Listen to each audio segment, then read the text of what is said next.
that takes a certain kind of faith. You have to be willing to make that leap, even without absolute proof. So I would say that there is a role for faith in practicing Buddhism.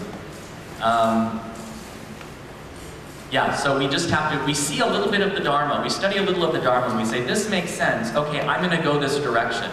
And then we see a little more and we say, okay, this still makes sense, so I'm going to keep going in this direction. But until we've achieved enlightenment or something very close to it, we're trusting that it's possible. So that's also a good question.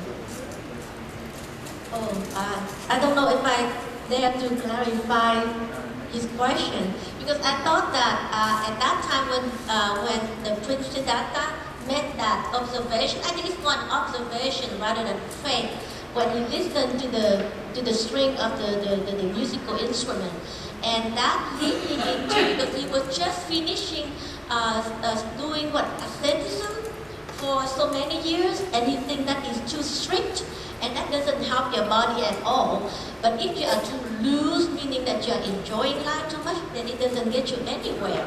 So you have to choose the middle path. So I think it's one observation that Gautama, how do you say, he's not a prince anymore, but he's not Buddha either.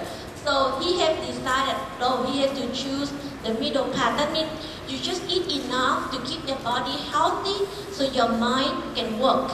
You cannot make your body too tired and your mind can work. That's what I think that observation he made at that time. So I just don't know if it helped to clarify.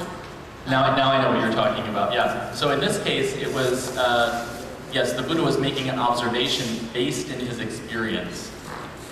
Right. So yeah, that's not really associated with faith.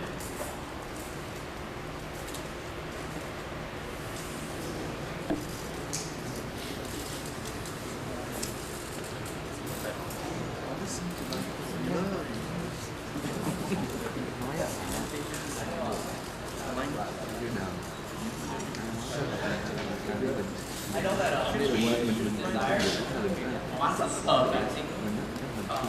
like if we stop wanting ultimately what it is, we stop achieving things. Let's say I get this question a lot. Buddhists say desire is bad, but if we don't have desire, we can't accomplish anything.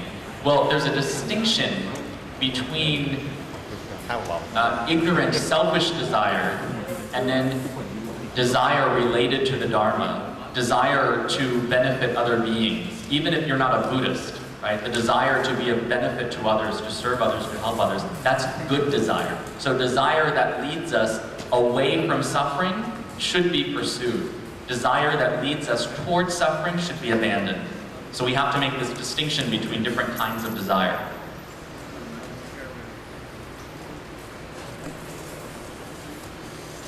I think we time's up. Oh, we have another question.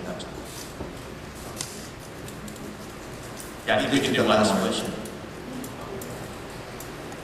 I have one question that, so according to the cause and effect law, that we're understanding that as a human beings, we are born in this world based on the cause that we have done in the past. And some people are born or were born in generation of Buddhism or Buddhist family.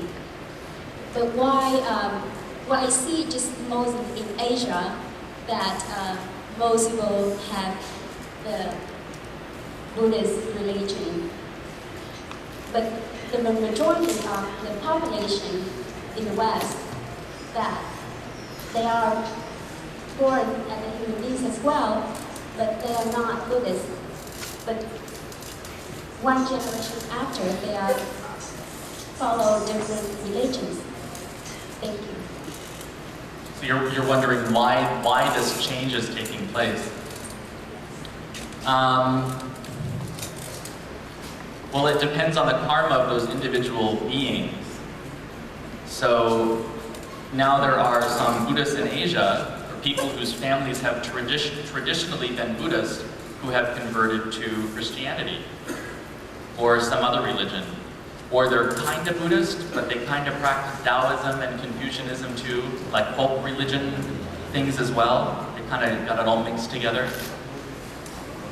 It depends upon the karma of those individuals. I was born into a Christian family, but my parents didn't have my sisters or I baptized because they wanted us to choose for ourselves.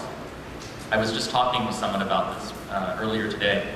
So when I was 12 years old, I found an old world religions textbook on my father's bookshelf. And of course I was 12 years old and this was a graduate student level book, so there was a lot that I didn't understand, but I pulled it off the shelf and for some reason, I immediately read the section on Buddhism. That's all I wanted to read about. I don't know why. I read the Four Noble Truths and the Eightfold Noble Path and my eyes got this big. And I said, that's what I want to know. There was this like buzzing in my brain, almost a physical response. I'm just sitting there reading a book and I went, that's what I want to know.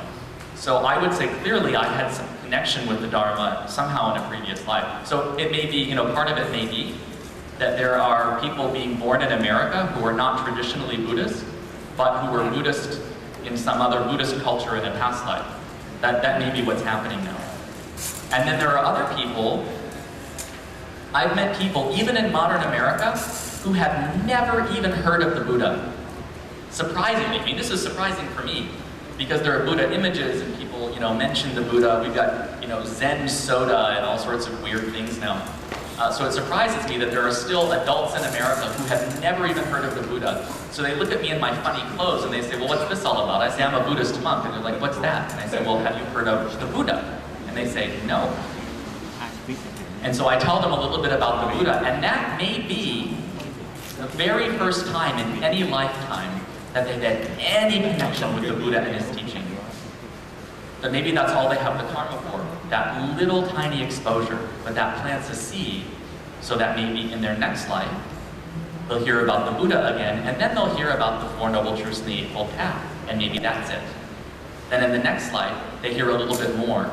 So there are also people being born in the world now who are just getting to that point where their minds are ready, or where they have the karma to start hearing about the Buddha's teaching. There are other people I've met who they say, oh, what's with the funny clothing? And I say, I'm a Buddhist monk. And they say, what's that? And I tell them a little bit about Buddhism, and they get angry. They start cursing at me. I'm not kidding. They start cursing at me, tell me to go to hell, get out of here. This is America. America is not a Buddhist country. That's a foreign religion, blah, blah, blah. I've actually run into people like that too. So they had the karma to hear something about the Buddha, but the quality of their mind was so negative that they forcefully rejected. And so maybe they won't meet the Buddha Dharma again for many lifetimes, unfortunately. So it just depends. It depends on the karma of those individuals. I'm sorry, that was a long answer. So I think we are out of time. I'll stick around and maybe answer a couple of questions if there are a couple of more afterwards, but officially we're out of time. So perhaps we could say that last prayer one more time.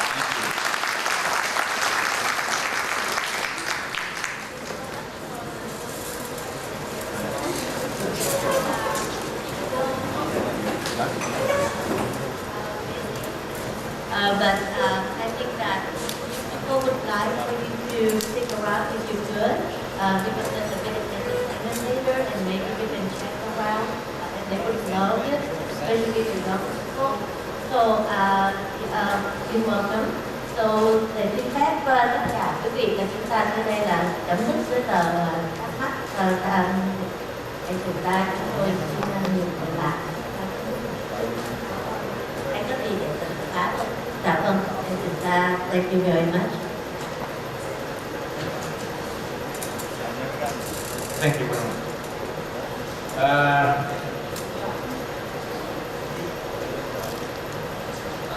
Unfortunately, I think I am going to go home. I'm catching a little cold and I've got a sore throat, but I will stick around for